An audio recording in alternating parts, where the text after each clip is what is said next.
Yeah, I think we should start now. So, well, welcome everyone. Bienvenidos a todos. Esta es la charla número 10 del ciclo de conferencias del 2020 que hemos estado organizando las personas que conformamos el grupo de investigadores Latitud Cero. En este caso, vamos a tener una charla sobre astrofísica por Helga Dénes. Sí, Helga Dénes hizo una maestría en astronomía en la Universidad Edward Laurent en Budapest. Luego hizo su doctorado en la Universidad Swinburne en Melbourne, en Australia, y ha hecho varias instancias postdoctorales, primero en el Instituto Cero de Sydney, luego en la Universidad Nacional Australiana en Canberra, y ahora está en el Instituto ASTRON, es el Instituto de Radioastronomía de Holanda. Sí, entonces el día de hoy Helga nos va a hablar sobre el gas invisible en las galaxias. La charla va a ser en inglés. Como les comenté hace unos minutos, ustedes pueden hacer las preguntas, sí, alzando la mano en el chat, por ejemplo, y podemos acceder al micrófono y ustedes pueden hacer la pregunta directamente. Pueden hacerla en inglés o en español. Si la hacen en español yo les puedo traducir, y si la hacen en inglés sería directo. También tenemos una sección de Q&A que está en la parte de abajo de su Zoom, donde ustedes pueden acceder y hacer la pregunta también. Entonces pueden hacer la pregunta, por ejemplo, durante la charla, y al final de la charla, cuando se termine, podemos revisar las preguntas y conversar con la expositora. Entonces, thanks Helga for the talk, and please go ahead.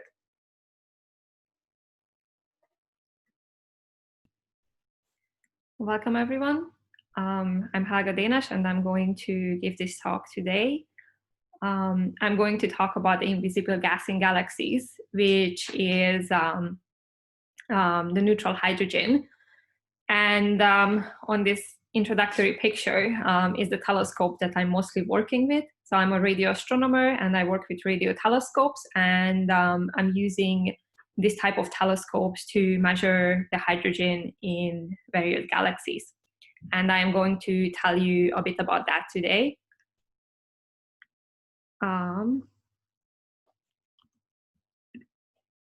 Yeah, so the outline of my talk: first, I will talk a little bit about radio astronomy to put it into context, how we are measuring hydrogen in galaxies. And then I'm going to talk about the neutral hydrogen in galaxies and what we can learn about the galaxies and generally the universe with this. And at the end of my talk, I am going to talk a little bit about some future telescopes and exciting aspects that are going to happen soonish in this field of research. So to start, I would like to just talk a little bit about electromagnetic radiation, which is what astronomers mostly analyze and work with. So the electromagnetic radiation consists of a few different regimes, starting from very, very high frequency radiation in the gamma ray regime. Then there is also X-ray, ultraviolet. There is the visible domain, which is the light that we can also see with our eyes. And then if we move towards longer wavelengths, then we have infrared radiation, we have microwave radiation, and radio radiation, or radio wavelengths. And astronomers analyze the data in these different wavelengths with different telescopes. So this picture is showing you a selection of telescopes around the world. Some of them are here on the surface of the Earth. For example, big optical observatories are the Gemini Observatory or the Keck Observatory. Big radio observatories are the VLA or the Green Bank Telescope. And there are several observatories in space. For example, an infrared observatory is Planck, another infrared one is Herschel. A very famous optical observatory in space is the Hubble Space Telescope. And there is even an observatory called SOFIA, which is on an airplane. So the way this works is that the airplane goes, well, it takes off, flies as a normal airplane does, and while it's in the air, it's taking observations. And the reason for this is the atmosphere. So the atmosphere of the Earth has a property that is the transmission of the light, or has to do with the transmission of the light. So certain wavelengths that are coming from cosmic objects cannot go through the atmosphere of the Earth without getting completely absorbed or blocked. And we cannot observe these wavelengths from Earth. And then there are a few different wavelengths which we can observe. For example, optical wavelengths that we observe with optical observatories are the ones that can come through our atmosphere. And we can observe in the optical domain very easily, or relatively easily. And the atmosphere is not really a large problem. And this is also the case for the radio wavelengths. So here, these colorful lines that are going from top to the bottom of the picture are showing how far the different wavelengths or the light at different wavelengths can penetrate the atmosphere. So the one for the optical does reach the Earth, and then the radio also does reach the Earth. So these are the two main types of observatories and wavelength regimes that we can observe from here. And then for most of the others, we need to build telescopes that we can then send to space, where the atmosphere is not a problem anymore. So radio is also kind of a unique thing that we can do here from Earth without having large issues with the atmosphere. And another thing that is important to know about observing and astronomy is the resolution of our telescopes, which is basically what is the smallest kind of object or angular size of an object that we can see. This depends on the wavelength that we are observing and the diameter of the telescope. And this is generally true for all wavelengths. So this also tells you that at shorter wavelengths, you need a smaller telescope to get the same angular resolution on the sky, but at longer wavelengths, you need bigger and bigger telescopes if you want a very good spatial resolved image. So if you want to see small details in distant galaxies, you need a larger telescopes. And so another way that we can go and get larger and larger telescopes, or either we build a really large telescope, or we use several telescopes together with a technique that's called interferometry, in which case what matters is the distance between the telescopes. And the whole system kind of works together as a giant telescope. So typical radio telescopes with these two different techniques that operate. An example is the Parkes telescope on the left. And an example for an interferometric array is the very large array in the US. And this is just to show you how we count the size of the telescope for the resolution. So if it's only one radio telescope, then we count the diameter. But if we connect them together, then the longest baseline is what counts. So the distance between the two furthest away telescopes. And this is such a cool technique that we can put telescopes even onto different continents and connect them together, and so get an effective telescopes that's the size of the continents. Or in the most extreme case, we can also send a radio telescope into space, and then just combine that with telescopes, radio telescopes on the Earth. And then the effective size of our radio telescope is can be basically the distance between the Earth and Moon. And this image is showing an example of an existing radio telescope in space. So the telescope on the right is the SPECT-R radio telescope, which is a Russian satellite, and it was active in the last few years. And it was used in combination with several facilities on the planet, and it has some really nice results for high resolution radio astronomy. And so in the next section, I would like to show you a few different examples of what we can observe in the radio domain and what radio astronomers work on. This is not an extensive list. I just want to show you a few examples on what you can do with a radio telescope.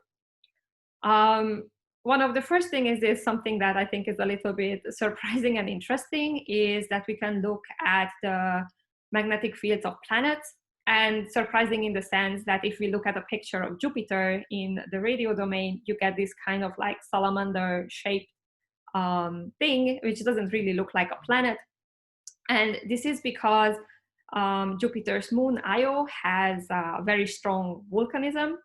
And as the volcanoes on Io expel charged particles, these get trapped in the magnetic field of Jupiter and produce this radiation belt around Jupiter, which is super bright in the radio domain. And that's what we can see in this image.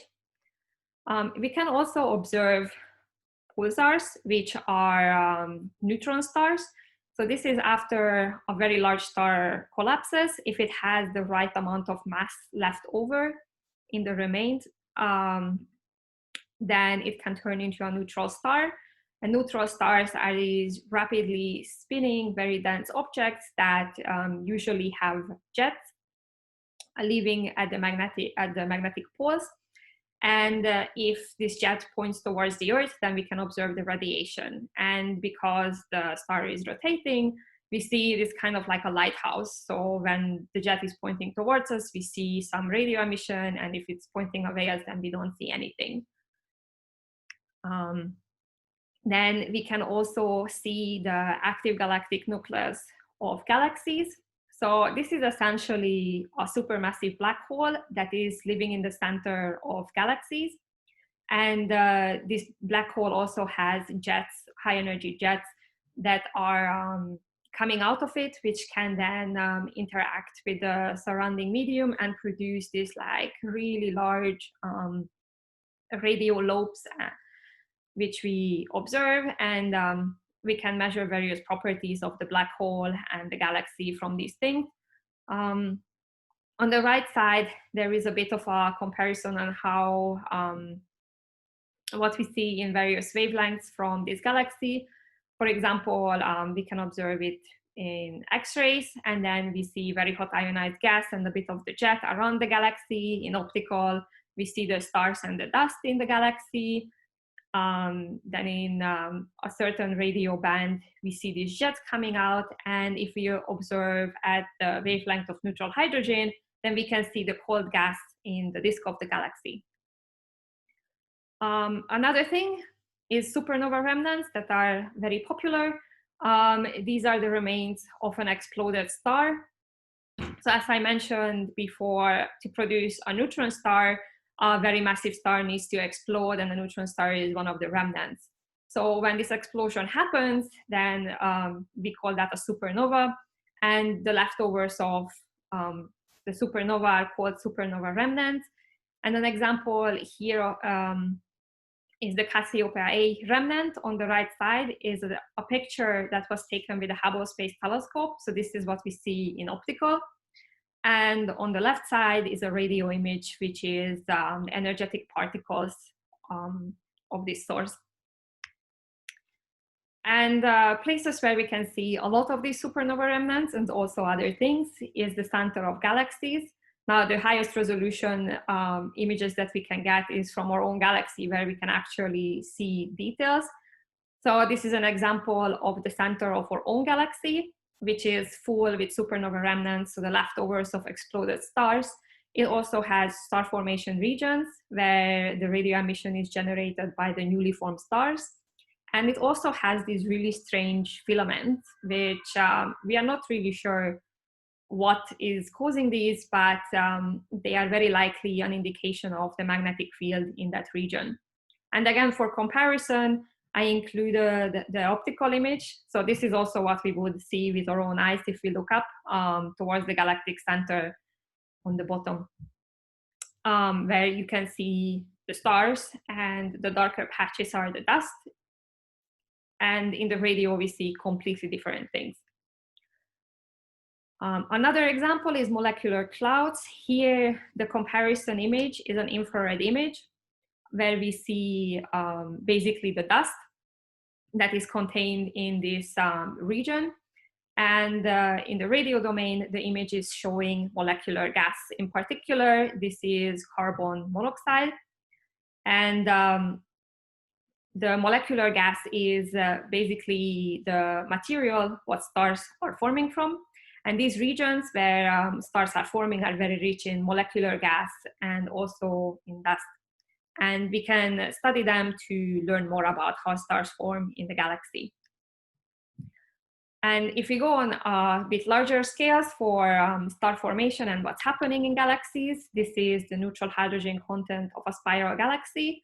On the right is the optical image of the Andromeda galaxy. We can also see this with the naked eye, although it looks much smaller and fuzzier.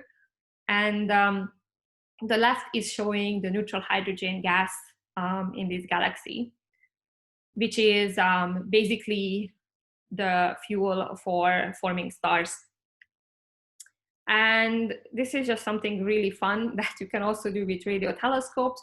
It is, you can use the radio telescopes like a radar and observe asteroids that potentially could come very close to Earth. So this is also an application that's used quite often, so that observe asteroids. And this is a double asteroid system. There is the big asteroid, which is kind of like the line, and then there is a smaller asteroid going around it, which is the dot.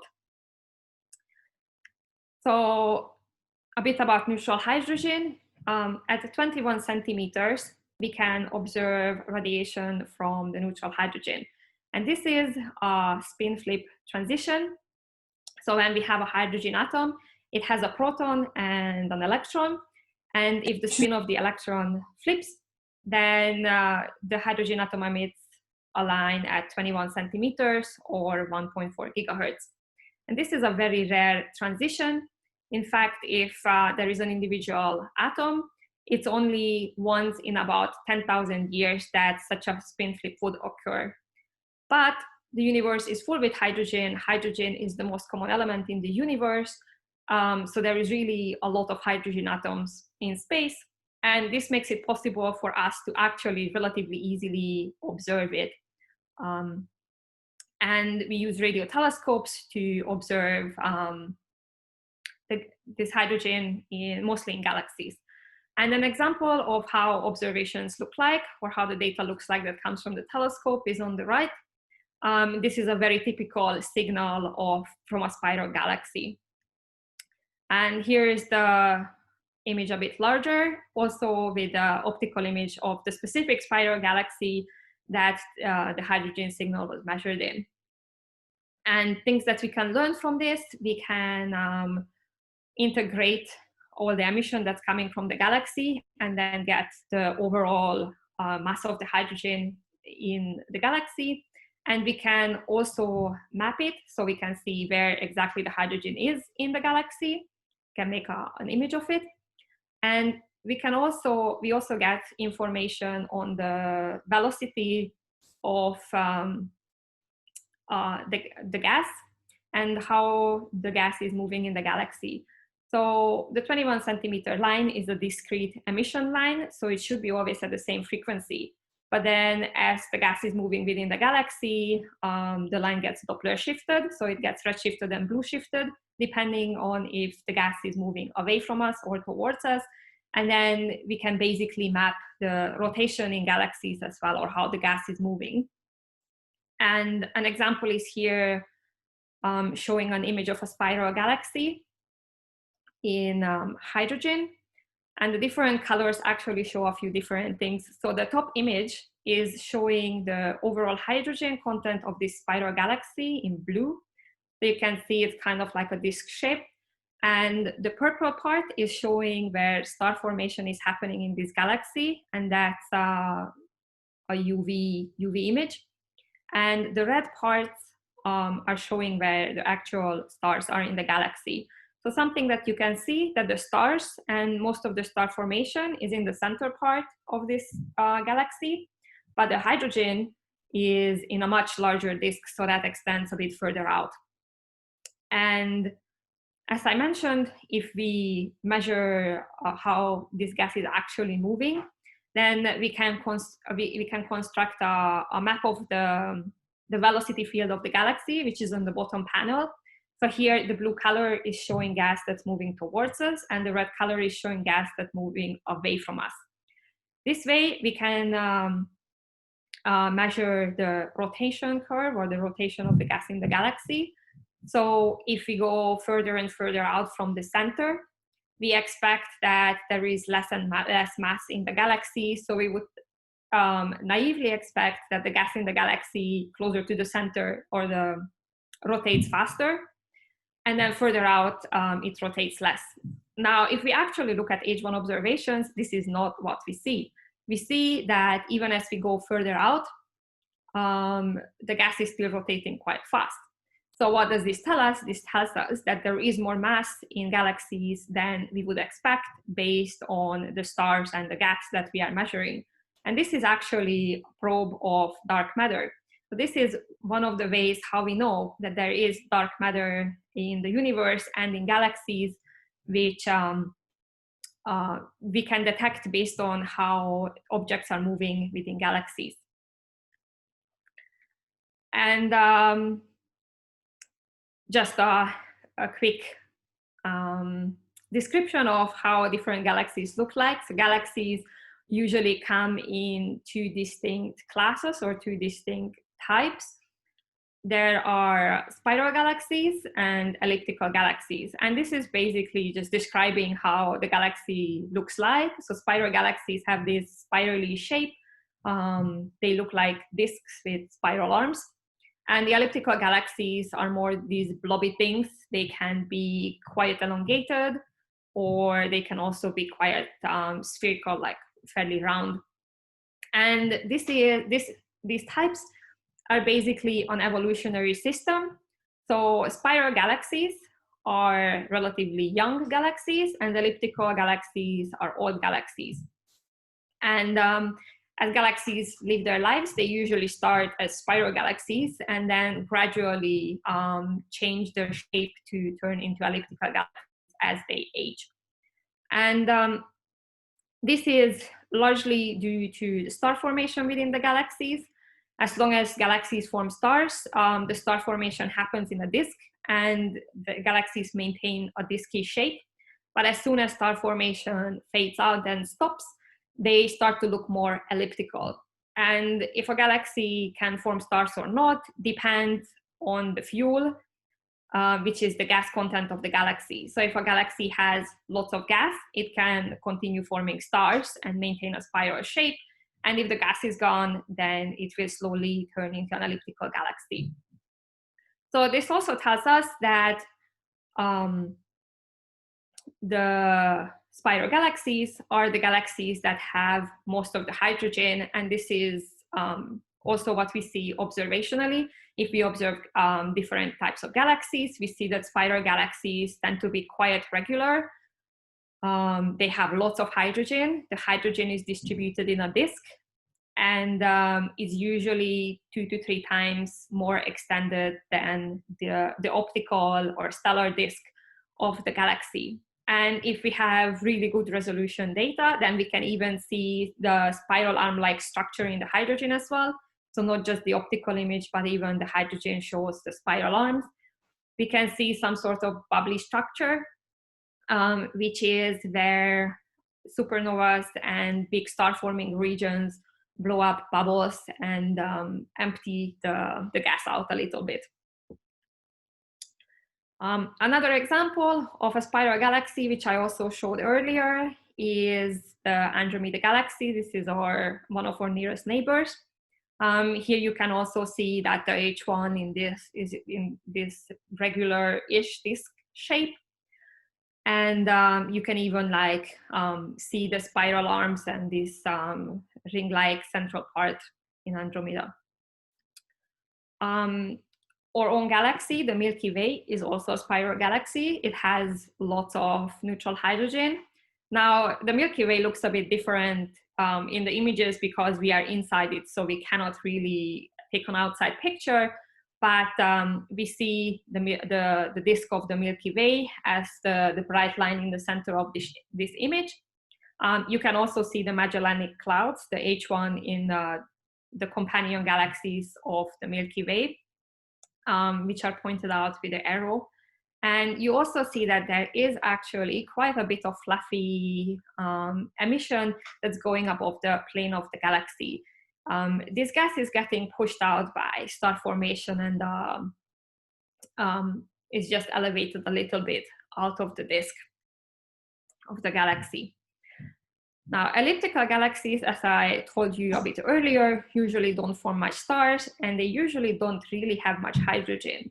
But there are exceptions to this. There are some elliptical galaxies that do have neutral hydrogen, but in this case, the hydrogen is usually captured from another galaxy, or the galaxy acquired it somehow later in its life when it was already an elliptical galaxy. And they usually don't have the hydrogen in a settled disk. Although sometimes we can see rings, sometimes it's just some fuzzy cloud around the galaxy, and sometimes it's really just a very irregular shape. There are also dwarf galaxies that tend to have lots of hydrogen. So dwarf galaxies are basically smaller versions of the regular spiral galaxies or the regular elliptical galaxies. And in this case, depending on what type of, so you can get dwarf galaxies that have a more spiral galaxy-like shape, and there are also dwarf galaxies that are more elliptical shape. And similar to their bigger counterparts, the ones that are spiral shaped tend to have lots of hydrogen and star formation. And in most cases, their gas is in a disk. And you can see here that there are these massive holes in the hydrogen.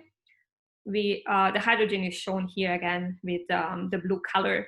And these are just the big star forming regions blowing bubbles into the gas. And I also wanted to show our two companions, the Magellanic Clouds. So the small Magellanic Cloud is on the right side and the large Magellanic Cloud is on the left side. This is how they look in neutral hydrogen. They are much bigger in the hydrogen than in their stellar parts. So they look a bit bigger than what we would see if we just look up at the sky.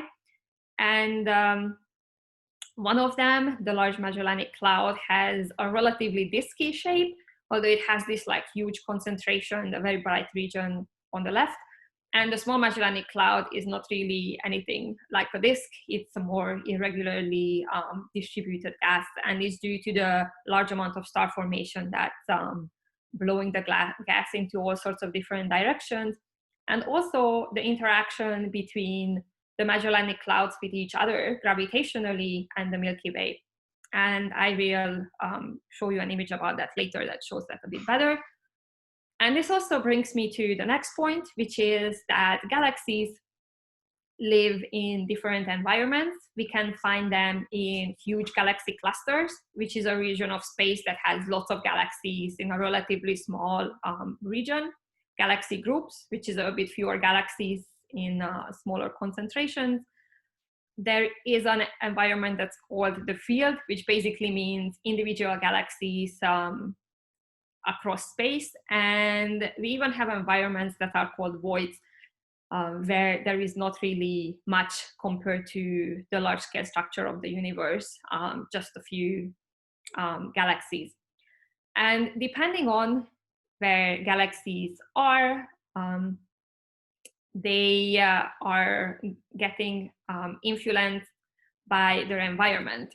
So you can imagine this, that if there are lots of galaxies in a relatively small space, then as they move around, they get close to each other and they gravitationally interact with each other, which means that they can disturb each other. Like first, the H1 is the lightest part of a galaxy because it's a very light element. It's very easy to pull out. So the first thing that we see if galaxies interact with each other gravitationally is the H1 is starting to get disturbed. And an example for this is the M81 group. where in the optical, we see roughly 3 galaxies. This is now on the left side. So you see 2 big spiral galaxies and a little bit smaller, blobbier one. And it doesn't really look like they are interacting with each other. But as soon as we observe this group in neutral hydrogen, then you see, which is shown in blue on the right side, you see these big arms and this swirling gas around the galaxies, just showing you that these galaxies are actually interacting with each other gravitationally, and the tidal forces are pulling out gas already. If the interaction proceeds further and it gets a bit more extreme or stronger, then the stars in the galaxies can also be disturbed. So there are lots of examples of big stellar streams as well between interacting galaxies. And this is also true for the 2 Magellanic Clouds. Here, the right side is showing the optical image of the 2 Magellanic Clouds, which is the stars, and the left is roughly to scale the neutral hydrogen in these 2 galaxies. So the hydrogen is concentrated mostly on the galaxies itself, but then there is this huge stream of gas that's trailing after them, and there is even gas in front of them. So this extra gas around is coming, basically gas that's pulled out from the galaxies as they are very close to each other. They are gravitationally interacting, and they are also very close to the Milky Way, which provides an extra pull and basically ripping these galaxies apart, first pulling out the gas from them. Galaxies that are in even more dense environments, like galaxy clusters, can also suffer more effects that can remove the gas from them. For example, these are galaxies from the Virgo galaxy cluster, and you see here an optical image, and the white contours are showing where the H1 is in these galaxies. These are all spiral galaxies, so we would expect them to have the H1 much more extended than the optical disk. And as you can see, the neutral hydrogen in these galaxies barely covers the galaxy, or is even smaller than the stars.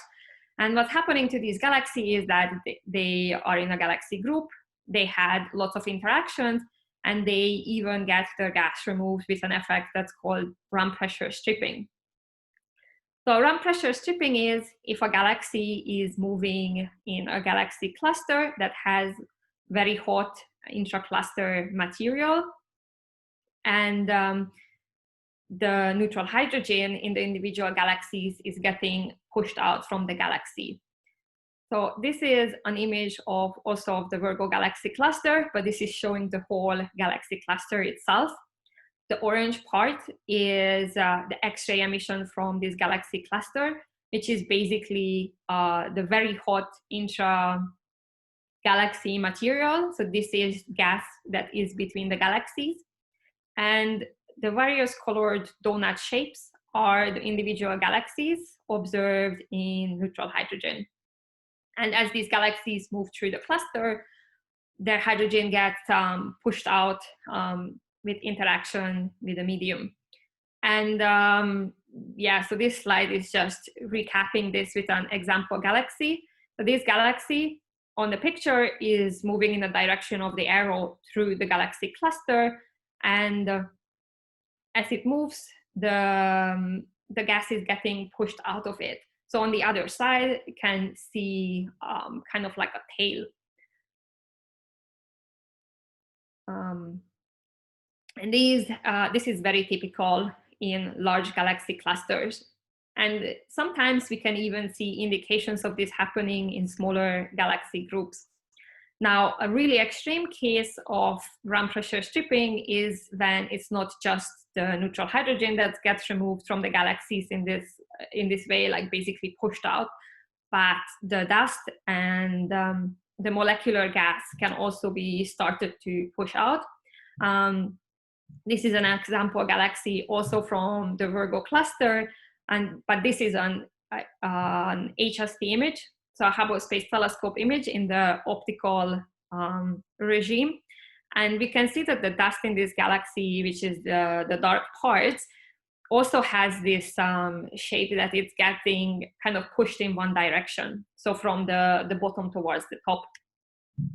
And in even more extreme cases, we can see that the stars are also getting pushed out. So this is a galaxy that's a jellyfish type galaxy named after the shape. This is not in the Virgo cluster, but in a different galaxy cluster. And what's happening here is that the gas is getting pushed out in a really extreme way. And there are new stars forming in the trail that's coming out of the galaxy. And if we zoom in, here the dust is the darker parts, which you can see it kind of is streaming towards the bottom.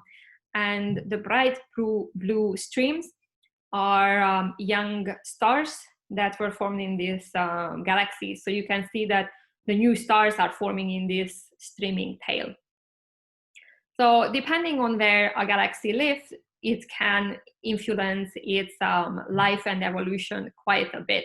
In big galaxy clusters, the gas can be removed from the galaxies very easily, and then they change their shapes quite fast.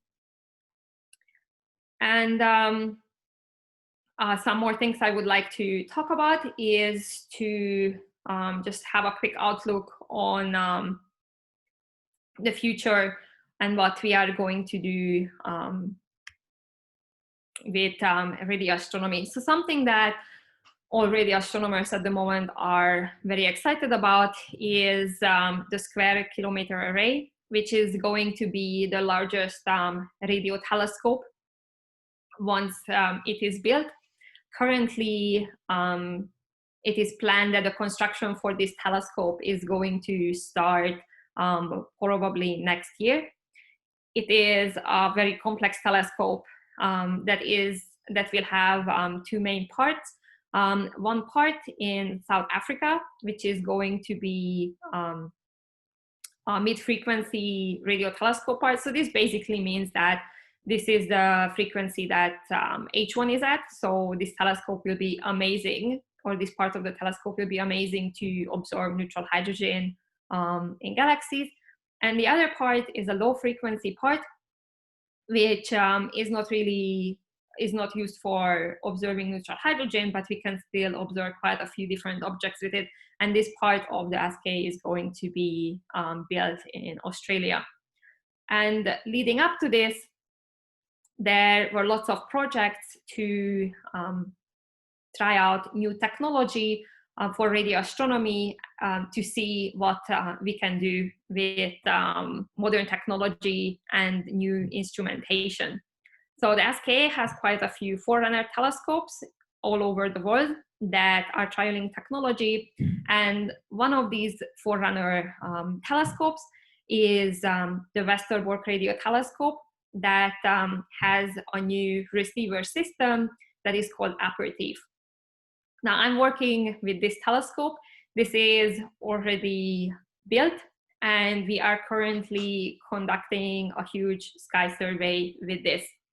So the new technology here is that we developed a receiver that can simultaneously observe about a 30 square degree part of the sky.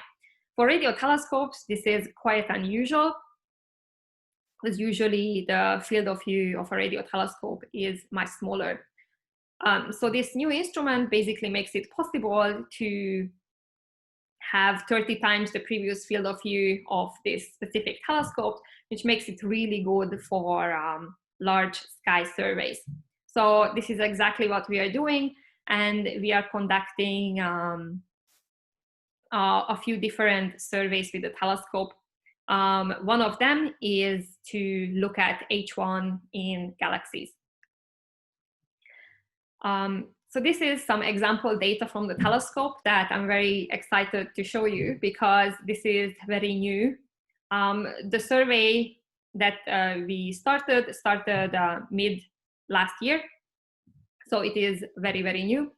And the two main products that we are getting is the neutral hydrogen content. There is an example image for this on the left side. And here the blue and green image are showing the optical image of this galaxy. So it's basically the stars, and the white contour is showing the hydrogen in it. You can see it's a fairly typical spiral galaxy where the H1 is in the disk and it's a few times more extended than the galaxy itself. And the red and blue image underneath is showing the velocity field of the galaxy. So you can see the top part of the galaxy, the gas is redshifted, so it's coming towards us, and the blue part of the galaxy, no, the red side is going away from us, and the blue part of the galaxy is coming towards us. So you can see the rotation in the disk of the galaxy. And on the right side is a radio continuum emission image. So what this is telling us is the star formation in galaxies. And also the background is a few active galactic nuclei. So generally the dots, the point-shaped sources in the radio image are distant radio galaxies. So they are AGNs, and they are radiation that's coming from a black hole. But then you can also see that this image has this spirally shape, which is actually the spiral arms of a nearby spiral galaxy. And there, the radio continuum radiation is coming from star formation regions. So stars usually form in the spiral arms of galaxies. And for very nearby galaxies, we can observe these structures from the star formation regions in the radio continuum as well. So what our survey is going to provide is data from the neutral hydrogen part of the galaxies, and also data on the star formation that's happening in the galaxies. And the two are connected because if we have neutral hydrogen, we have star formation, but if the galaxy doesn't have hydrogen anymore, then the star formation slowly dies out. And what we can do with large sky surveys is to observe thousands of galaxies at relatively good resolution. And then we can study these properties statistically. To put this into a bit more of a context, the galaxies that are observed to such detail so far, there are maybe like 100 galaxies that we have really detailed information on how the gas looks like and what the gas is doing. Because with traditional radio telescopes, we usually get a really small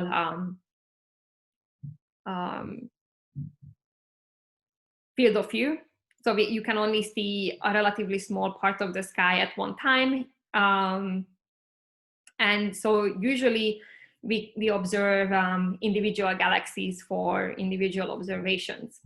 So it's not really a very efficient way to study a lot of galaxies within a reasonable amount of time. But the new instrumentations make it possible to conduct large surveys in a smaller amount of time and actually learn way more about galaxies than we knew before. And it's also really good to discover new galaxies. So this is an example of 6 galaxies that have been discovered with our survey. Here, the yellow and green are showing the optical stellar part of galaxies again, and the contours are showing the neutral hydrogen in it. You can see some of them are relatively disky looking, but then others have kind of a funny shapes. So they may be indications that these galaxies are interacting with neighboring galaxies. And there should be more of these results coming from the survey soon. And this is it from me. Thank you very much for listening to the talk.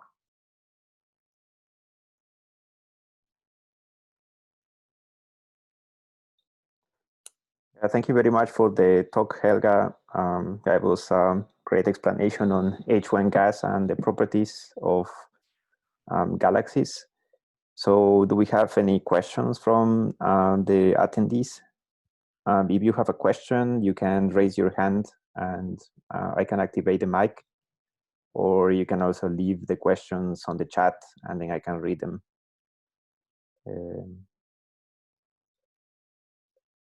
Si tienen alguna pregunta para la expositora, pueden escribir en el chat o pueden alzar la mano y podemos activar el micrófono. Hay una pregunta en el chat. Hay una pregunta en el chat, Vladi. There are already a question. Yeah, so we have a question from someone in Yachai-Tech. Yeah, so they are asking if it's possible to work on this type of studies if the person has a degree in pure chemistry, or if you need to be a theoretical physicist or an astronomer. So maybe you can comment on that. So can someone with a chemistry degree work on radio astronomy, or in general, someone who doesn't have a physics degree?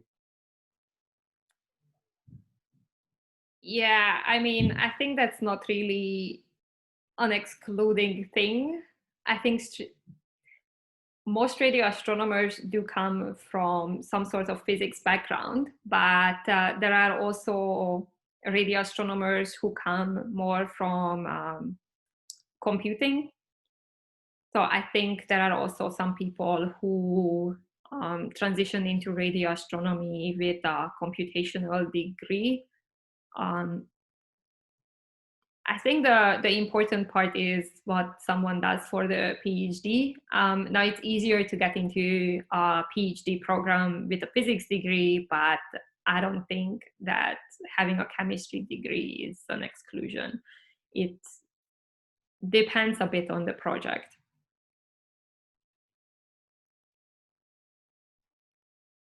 Do we have any other questions from the students and the attendees? Maybe a question on the science or on the telescopes. Yes, well, maybe I can probably ask a quick question on baselines and the telescope diameter, because you mentioned that depending on what's the baseline or the diameter, you get a different spatial resolution. So maybe you can tell us if the Moon-Earth system can be giant radio telescope or not, because sometimes that's popularized in the media, and is there a base for that? So can we actually build a Moon-Earth telescope to do radio astronomy? You mean like putting a telescope on the moon and yes, using it together with a telescope on the Earth? Yeah, I mean, it is possible. The key point is to have the funding to actually take enough equipment to the moon and set it up.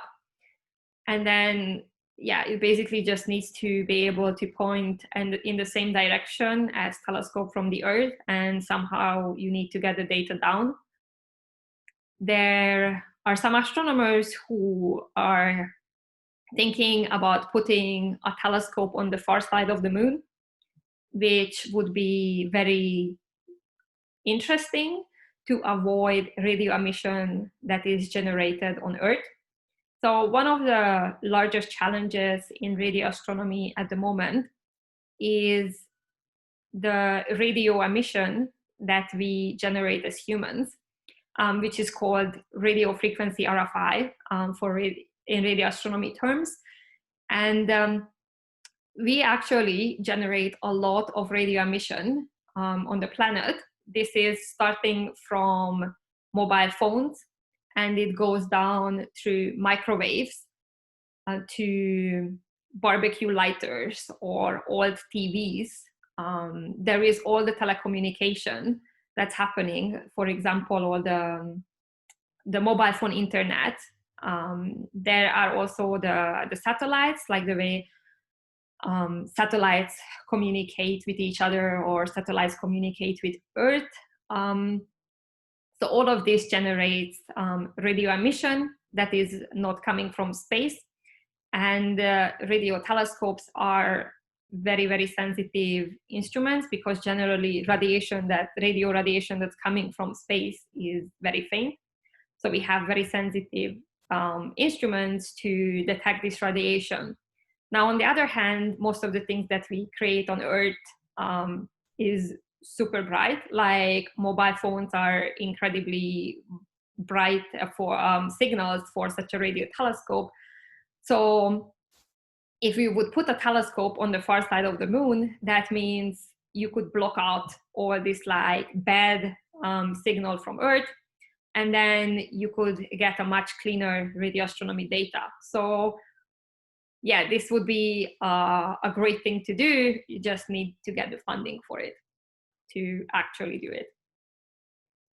Thanks. And we have actually 2 questions from the attendees. So someone is asking, how difficult is it to process the data in terms of volume and I guess the speed? So how do you process the data? So this depends on the telescopes and on how complicated your system is.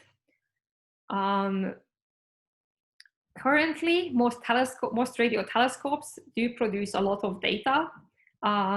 If you have only one radio telescope, so a single dish in its own, that's maybe not that much. If you have more telescopes linked together, so they are observing together, that means you get the same amount of signal from each of the telescopes that you combine with each other. So your data amount increases quite a bit. And the limit to this is basically the sky. So actually, the way we are observing, our data is limited by what we only save the data from the telescope that we can actually handle with our current computers. But to give you some numbers, for example, the telescope that I also work with, called the Compact Array in Australia, it has 6 dishes that are linked together. And in the observing mode that I usually use to observe neutral hydrogen, I produce about 20 terabytes of data in, I think, an hour. So if you are observing for 12 hours, that's 20 terabytes per 12 hours. It's quite a bit. And then when we do the processing of the data, then we can average the data. If there is, if this data volume is too much for our computers to deal with, then we usually average the data down until we can actually process it. So you can average the data down quite a bit, and then you deal with a smaller data set, but ultimately you would like to have very good resolution also in the frequency domain, which is giving you the velocity. So the less you need to average, the more details you can see.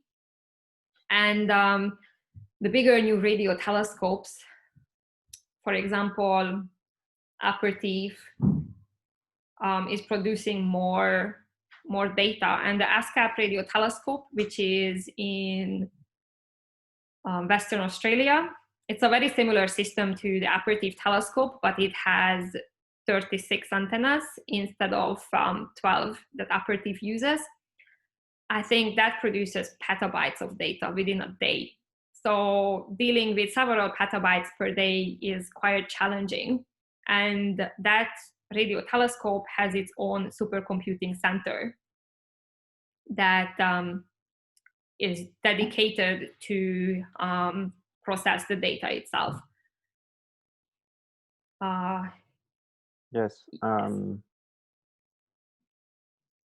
Yeah, so there's also another question that is also related to the telescope, and this is about the Starlink project, because you mentioned that one problem in radio astronomy is the interference, for example, from other sources, right? So now there's this Starlink project launched by this company by Elon Musk. So maybe you can comment on how the Starlink project is going to affect radio astronomy or in general astronomy. Yeah, I mean, astronomers are quite upset about this constellation of satellites, the Starlink satellites. I mean, there are different problems with it, and some parts of astronomy are differently affected by it. For the optical astronomers, the problem is that these satellites are quite bright, and there are a lot of them. So if you try to take an optical picture of the sky, and you try to do an integration of a few hours, and you have this going through this satellite constellation going through the field of view of your telescope, then that can be pretty nasty. There are ways of image processing to minimize this effect, but it's still not great, especially for telescopes that have a really large field of view, because if you see a larger part of the sky, you could see potentially more satellites going through the field. So that makes it worse compared to telescopes that have a really small field of view. So then it's less worse. For the radio telescopes, this is not actually the problem, because we are not looking at the visible light, we don't see the reflections from them. The problem for radio telescope is that these satellites communicate with each other and also to Earth in the radio band. So that's not great, but I think they are probably using one of the bands that are already allocated for satellite communications. So other satellites would already be using that. So that part of the radio spectrum is probably already quite bad. So we cannot really use it. So it affects the radio observations in the sense that some part of the radio frequencies we cannot really observe because we only see these satellites. But then other parts of the spectrum should be okay.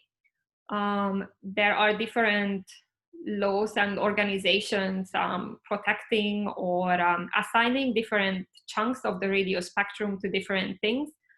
For example, telecommunication satellites or mobile phone providers operate on certain frequencies, so they are only allowed to use certain radio frequencies for their operations.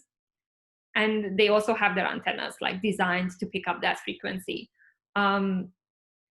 And then there are certain parts of the radio spectrum that are protected exclusively for radio telescopes. For example, the neutral hydrogen line is protected, but the neutral hydrogen line is protected in the frequency domain that is our own galaxy and a few of our closest neighbor galaxies. But then if you try to observe further and further away galaxies, then their signal is getting redshifted. And then the signal from the galaxy, the H1 signal, is kind of shifted into these other domains. I think most of the nearby galaxies that we are planning to observe with the telescopes in neutral hydrogen can be observed without problems.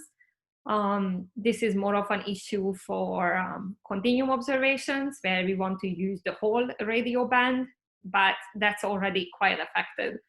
So for radio astronomy specifically, it's not going to have, I think, a very large impact compared to what we already have from other satellites. Yes, thanks. And one last question, also from another attendee. It's asking about the difference between normal galaxies and dwarf galaxies. You had a slide on that, I think. Maybe you can comment on what separates the different types of galaxies.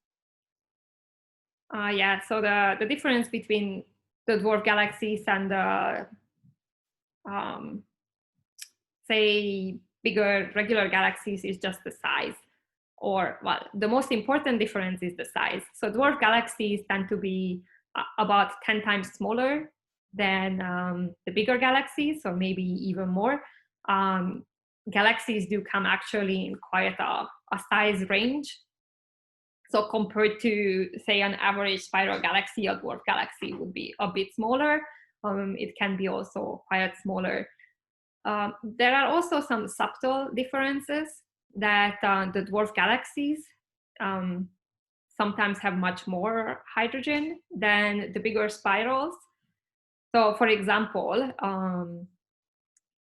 a big spiral galaxy has 2 to 3 times more extended H1 disk than the stellar disk. In the case of a dwarf galaxy, this could be going up to even 10 times larger H1 disk. But there is quite a bit of a mix between them. Yeah, some dwarf galaxies can be also really faint compared to the bigger galaxies, so they don't have a lot of stars sometimes. So they look very faint and fuzzy. But the main difference is the size. So the regular galaxies are just bigger. Yeah, thanks. And maybe just to finalize, you mentioned that you have now new projects with APERTIF, and we have some students here from different universities in Ecuador. So I was wondering if you had a project perhaps in mind. Maybe the students would be interested in collaborating with you. So can they contact you, and would you have any projects for them or so? Yes, so if you are interested in doing a small project on radio astronomy or learning a bit more, I have quite a lot of radio data now at my hand since I'm working on the survey, but also otherwise. I have a few projects that would be suitable for students. I work in kind of 2 types of things, galaxies that I just showed you today and how gas is removed from these galaxies. And I also work on a slightly different aspect of the neutral hydrogen in galaxies, which is the temperature of the gas. So the neutral hydrogen in galaxies can have warmer and colder temperatures, and we use slightly different observing techniques to look at these. So I also have small projects on looking at the temperature of the gas, and then there is possibly projects on how gas gets removed from galaxies in galaxy groups.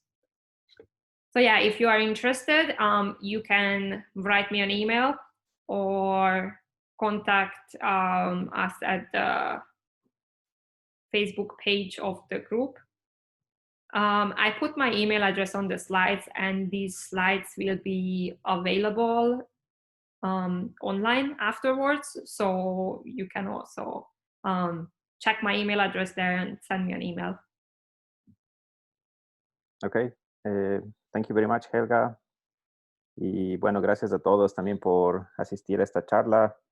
Les esperamos en las próximas charlas, y si desean contactarle a Helga, van a tener el correo de contacto en la página web del grupo, entonces pueden escribirle con toda confianza, y probablemente si les interesa radioastronomía sería una buena oportunidad para que puedan colaborar con algún proyecto. Entonces, nos vemos la próxima. Chao.